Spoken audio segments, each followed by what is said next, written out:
My first port of call is going to be natural and non-pharmacological interventions. But I also believe it's really important to be open-minded, because if you're truly holistic, you are going to at least consider the allopathic options and use them if they're going to give the best outcomes for your pet.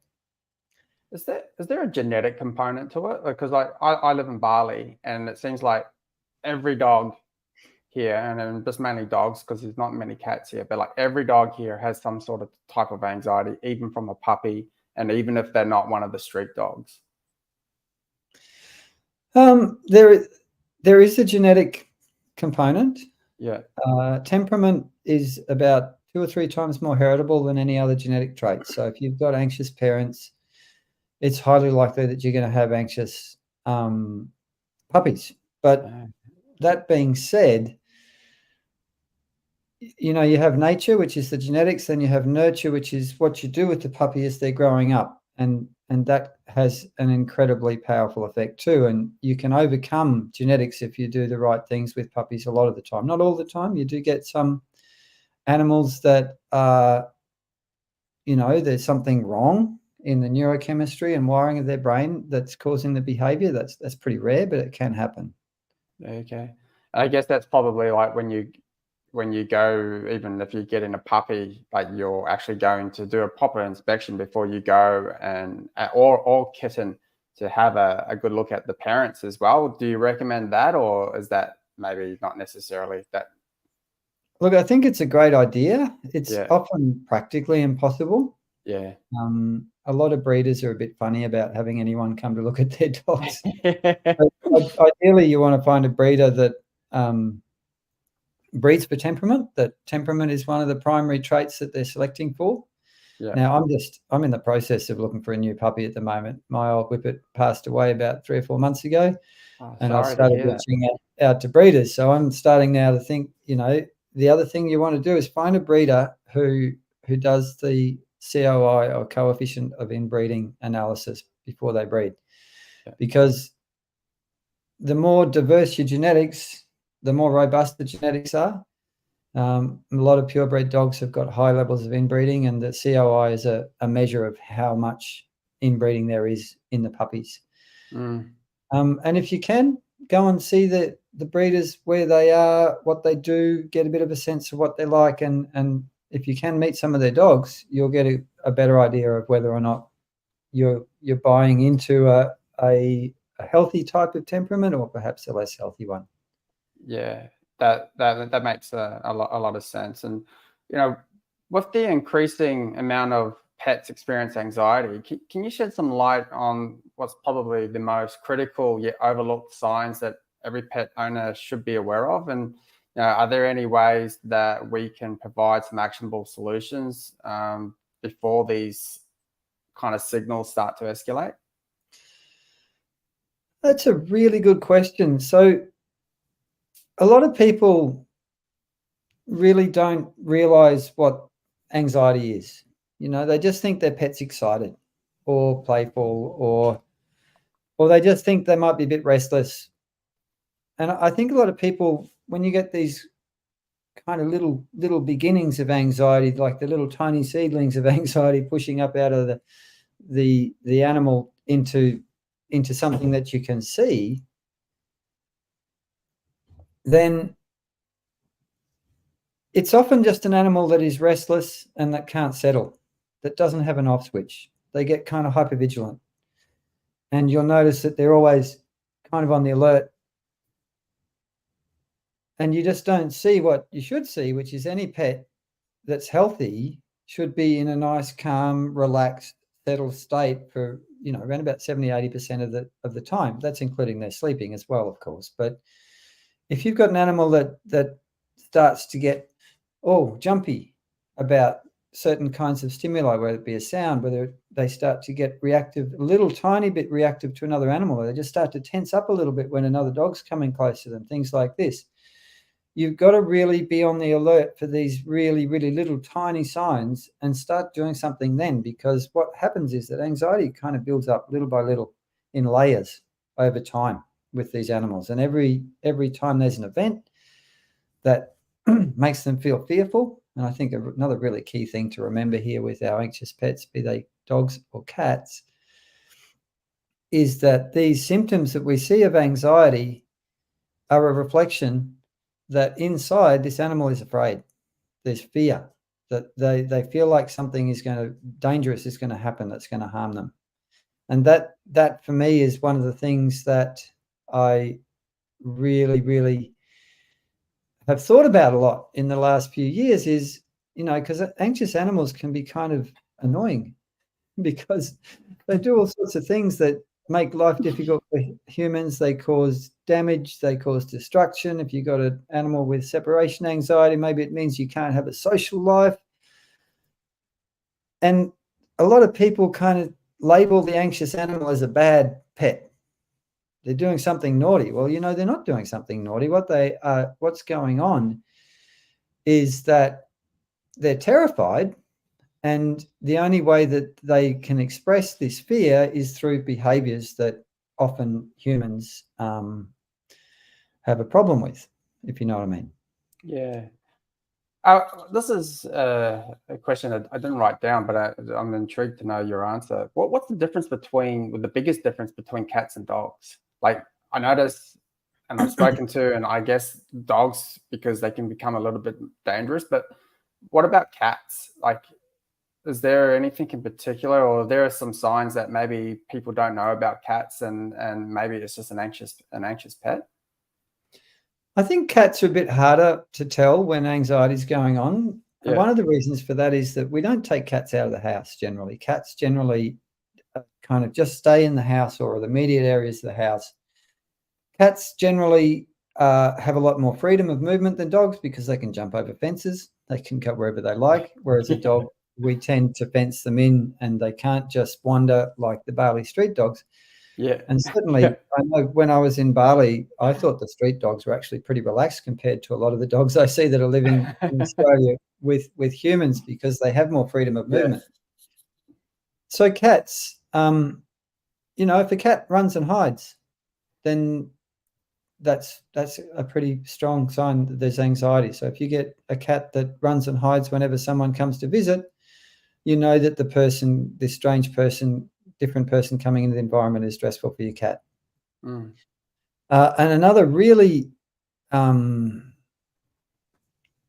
to look out for cats is over-grooming. If you get cats that over-groom, that's nearly always from anxiety. So I've treated a number of cats that have licked all the hair off their belly, and then when I work with more holistic things to help them relax more, they suddenly stop doing that. Now, my cat, Pavati, here, recently we went away for a week, and our house sitter, her grandfather died 24 hours before we were due to leave. So then her husband was coming to feed the cats, but we didn't have someone in the house. And Pavati actually got picked up and taken to cat jail. She went to the pound. But when I got her back, she licked all the hair off her front legs from the stress of being in this cage with all these other cats and these strange people and everything. So the stress of that caused her to lick all. Now her hair's growing back, but so if you get a cat that's licking hair off themselves or just over grooming in any way, that's a really important sign of anxiety in cats. Yeah, thanks for that. I now I know what's going on with my sister's cat. In your experience, how quickly can an untreated pet's anxiety evolve into more severe health behavioral issues? And are there going to be any topics in particular in the summit that might be able to help or give people some strategies to counteract this? Well, I think the summit's jam-packed with a whole lot of things that are going to help people who come along to, number one, take steps to prevent anxiety. Number two, become aware of the early signs of anxiety so that they can start to, then act before it becomes a big problem. And if you do have a pet that's got active anxiety, then everything in the summit is going to be helpful in one way or another, because you'll be learning more about what the problem is. You'll be learning a whole lot of different kinds of ways of using holistic interventions to help cure anxiety. But how quickly can it develop? That's a really good question. It depends on on a whole lot of factors. You can get some animals, just one incident will then trigger really severe ongoing anxiety. Now, normally you'd need to have a fairly severe kind of shock or trauma for that to happen, but not always. If you get a puppy or a kitten gets a fearful thing happen at certain developmental stages when they're kind of more vulnerable to that impact, then you can have some, or I suppose the other way to think of that is that sometimes the puppy might have something happen that the human thinks, oh, that wasn't important, but the puppy's experience of it was hideously terrifying. Mm-hmm. You know, I know of some dogs that have sound sensitivity to sausages sizzling on a barbecue, and they go into a complete meltdown, panic, extreme anxiety. And now you and I know that sausages sizzling on a barbecue are not a harmful thing and there's no danger in it, but that dog believes that it's like a tiger coming to eat them, right? That's so it's a funny thing, and I can't give you a really clear answer on that because anxiety can develop slowly and incrementally, but the thing about that is that if you hit a threshold, suddenly you'll seem to have really severe anxiety. But when I go and talk to the person and get the history, I can see that anxiety's been developing for months or years, and there's been that animals had anxiety that the human hasn't really twigged to, that hasn't really realized that there's a problem. But then you hit a threshold where you get a real behavior change in the animal because their anxiety's kind of past the red line, if you want to call it that. And then the human's got a big problem and the animal's got a big problem, but they've had a problem for months or years and they haven't really been able to see it. And I think that's another reason why coming to things like this summit is a good idea, because it'll help you become aware and pick up things earlier so you can act. Yeah, I guess like there are small signs like you were saying before that we don't even realize, and we just laugh it off, and it's like, oh, my dog or cat has just, you know, just been playful, or, you know, when you got people over for the barbecue and then they're getting like too aroused, and you can see that, but you're not actively helping calm that dog down. Or like, what do you recommend people do? Because it can be inconvenient sometimes, and you've got all your friends over, and or you just think it's nothing, not that big a deal, but because it slowly starts to escalate. Yeah, look, I think there's a really a big thing with dogs in particular, but it can happen with cats too. Yeah, where humans, we're monkeys. We love to stimulate our animals, get them kind of razzed up and excited. It's something that I see, you know, I always see when I used to work in the vet hospital, a puppy would come in and the nurse would go over and go, oh, hello, puppy. And the puppy go, oh, and the nurse would go, oh, and they just escalate each other. Guilty. Don't do that to the puppy. Don't do that. It's not helpful because, you know, and I think the other thing, and with cats too, you know, some cats, if you get a little bit too stimulating with play, you'll end up triggering aggressive behavior, which can become a really big problem. I've had a few cases of cats that then start attacking their humans, and it's very difficult to unwind that behavior once it's wound up.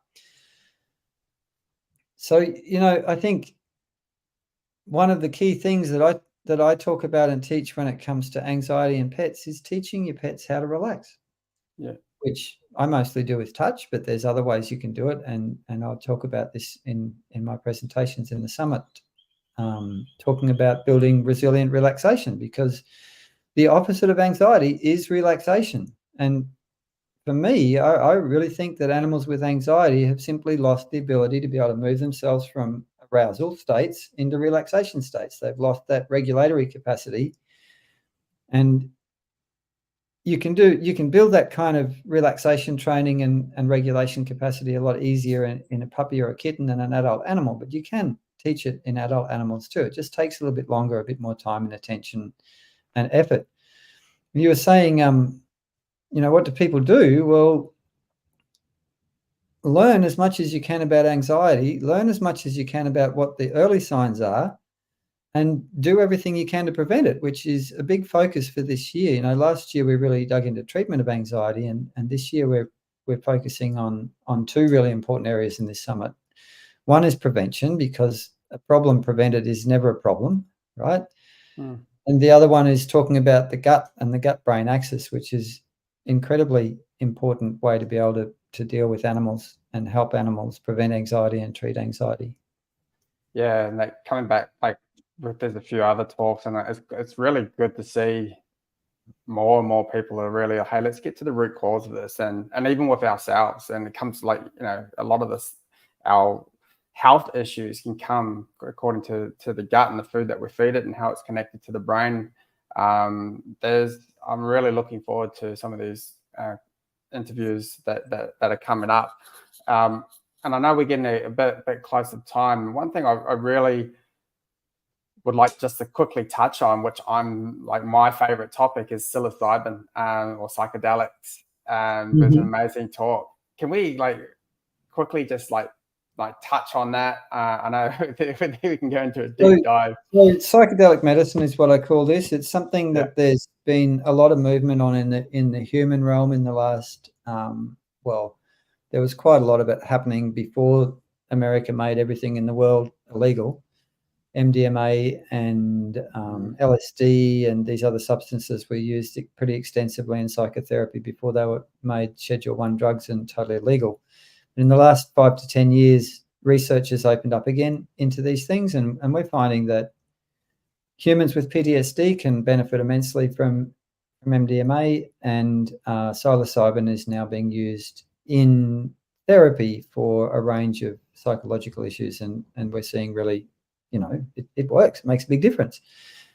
Now we've got Dr. Casara Andre, who is starting to move into starting to research some of these compounds, psychedelic medicines, into use for animals. So this talk is, we don't have capacity to do this just yet because it's very early days in terms of research and ethics and all that sort of thing. But I think that these natural plant medicines hold tremendous potential for helping our pets when we work out what kind of dose rates are going to work best and how to use them in a therapeutic sense. So I was really excited to interview Dr. Casara about this. And I think that it might be a few years before we have easy access. You know, we need to go through research, we need to do trials, we need to have that kind of foundation before we can bring it into the larger world of evidence-based medicine, which is what veterinary medicine, if we're talking about the more Western allopathic model, is. But yeah, incredibly interesting talk, and probably one of my favorite talks in the summit. I think my other favorite talk was with Dr. Roman talking about fecal transplants and the massive changes she's seen in animals in behavior with bringing the microbiome back into balance through transplanting feces from healthy animals into unhealthy animals. Every time I listen to one of her talks, I'm just completely blown away. And every talk that she does is of a recent example. Like, it's not like of an example that she did like years ago. It's like it's always a brand new example that's just recently happened. It's absolutely amazing about the fecal transplant. I know we're going to have to start getting things because you got another call after this, but I might just ask, is there one more thing that you'd like to leave off, and we'll open up a couple of questions? Oh, look, I think probably the other big thing is that you need to learn how to relax yourself and be as calm as possible, because if you've got any kind of stress or anxiety in your life, it's going to be affecting your pets. And that's another big thing. Maybe we'll dig into that one a bit more next year when we come back around for the next one. Yeah, I think that's great. And just quickly, what's the workshop about? Well, the workshop is about helping anyone with an anxious pet or anyone who wants to make sure their pets don't develop anxiety to develop a plan to put into action, a holistic treatment plan, basically, which covers the M's, which I have trouble remembering the words. Because, 4 M's, isn't it? 4 M's. So behavior modification, medication, monitoring, and one other one, which my brain's not remembering right now. It might come to me in a minute. But basically what I do is talk you through how to set up a structured way to put into practice everything holistic that you can possibly use. And then if that doesn't work, how to escalate up to bringing more pharmacological interventions in, which I still prescribe to some animals and get good results with if I feel they really need it.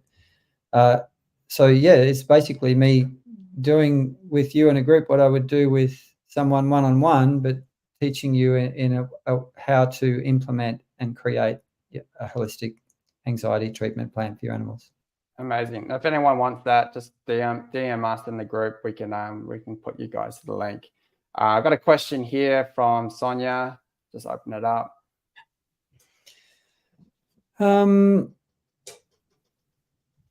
Well, it might not make sense to you why the cat feels safer outside, but I'm sure it makes sense to the cat.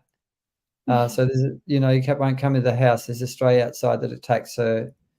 He may have come in our cat door when I was not home. So I would suspect that if you've got a cat door and that stray can get easy access, then your cat might feel like it could get trapped in the house, and it feels like it's got more freedom to escape outside.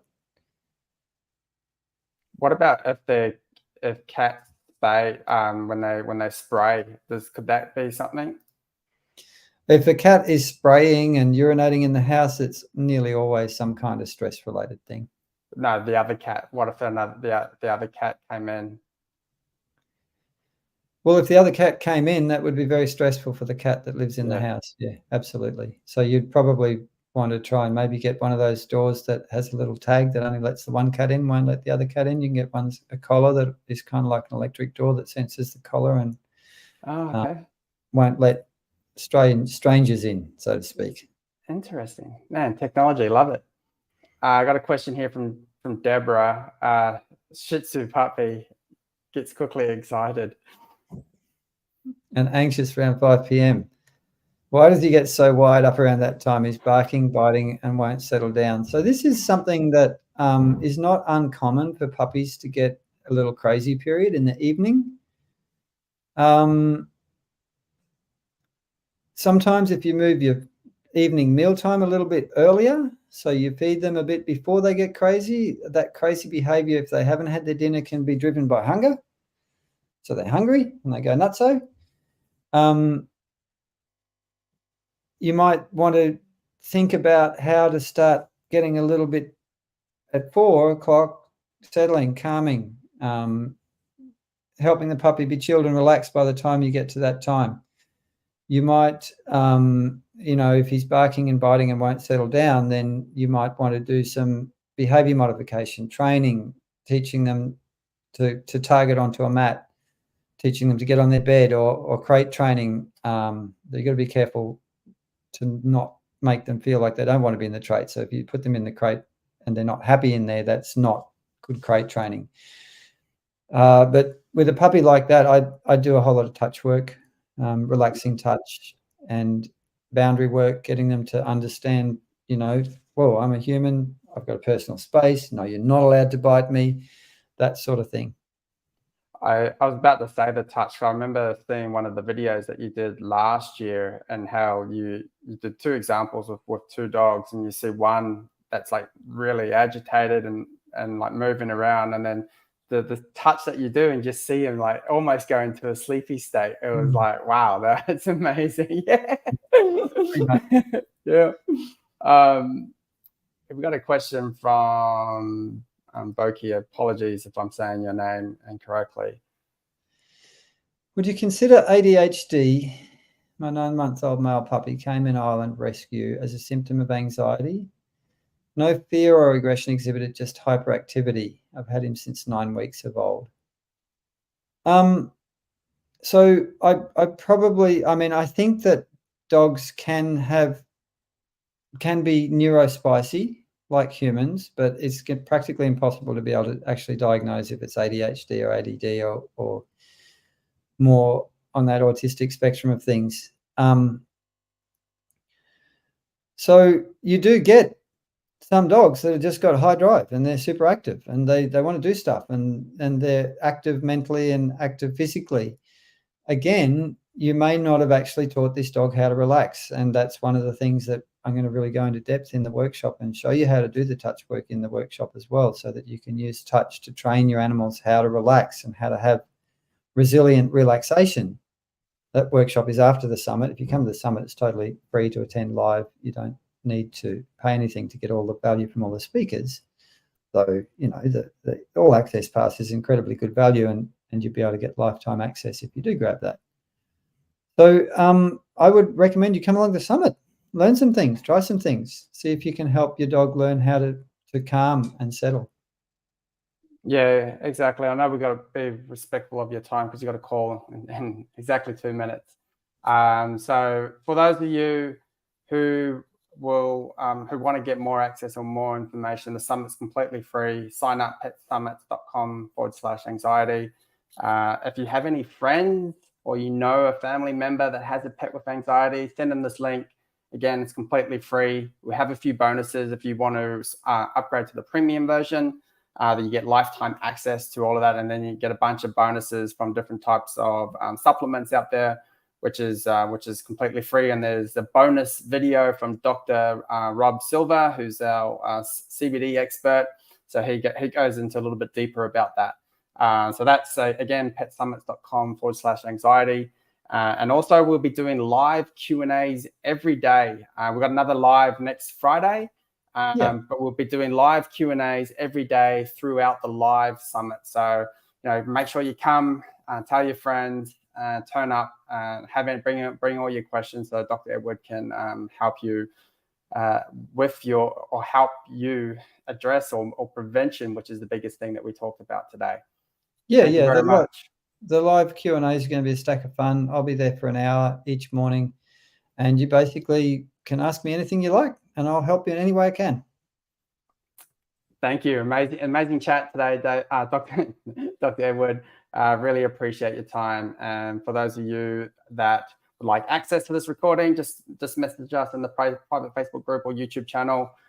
We're very excited for this upcoming event. Thank you. And just before we go, Deborah's got some more questions about her puppy. Deborah, I don't have the time to answer them, but I really encourage you to grab your free ticket and come along to the Q&A sessions, and I'll be able to help you more in them. Yeah, exactly. And the somatic touch, which I think is one of the which is something that you have a whole video series on if you want to learn more about that. And you can see the video where Dr. Edward actually does that touch and it calms down. And I think we're going to be doing that in the workshop and going into really deep. Yeah, absolutely. We sure will. Awesome. Thank you, everybody. Thanks, everyone. See you.